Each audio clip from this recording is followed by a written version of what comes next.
I'd be balancing it on an espresso machine, but I'm about to go work out, so let's do true crime and coffee time real quick. I'm not feeling the best, so I think I'm just going to do a water instead of coffee, and especially because I'm going to go work out. So I have tons of half-open packets that I use for several drinks, so we're just going to see if we can make something out of it. Let's do a pineapple cake, like a pineapple upside-down cake, because I have cherry pineapple and I have vanilla almond syrup, so let's do that as like our water. Sorry for the light, I'm not hooking up my light just to film this real quick, but we have skinny syrup, vanilla almond, do 2 pumps, whatever's left of my pineapple, but use a pineapple, whatever your preference. If you want it really sweet, not sweet. And then I have cherry. It looks like I have crushed cherry for like the cherry on top. We're just going to mix that together. I'm just going to finish off both packets, so hopefully it's a good like ratio. Sometimes cherry or pineapple can be overpowering. Grab your water. Nice. Alright. See if it needs more vanilla almond. Sometimes it does if it's strong. That's what gives it a cakey flavor. Sometimes it doesn't. Smells very cherry. No, it's actually really good. Okay, that worked.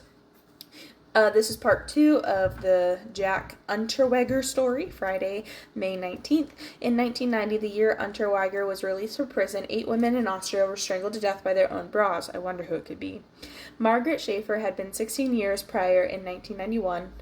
Unterweger was commissioned by an Austrian magazine to travel to Los Angeles to research a story about the penal system in the U.S., in particular the way attitudes towards sex workers there differed from those held in Europe. While Unterweger was in L.A. interviewing police and participating in ride-alongs, 3 sex workers were conveniently strangled to death with their own bras. I wonder who could have done this. Authorities in Austria tailed Unterweger but they were unable to gather enough evidence to arrest him until 1992, at which point he fled to Miami, Florida.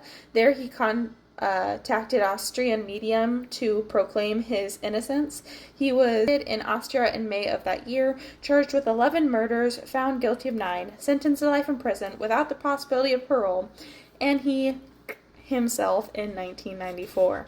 So he was a lot. Did he think he was just going to be famous and like they weren't, like his one murder move was to strangle them with their bra, and he's like, they won't notice if it happens to other women. That's just a very convenient way people are killing people. Like that was like his signature, and he was going around doing it thinking he wasn't going to get caught.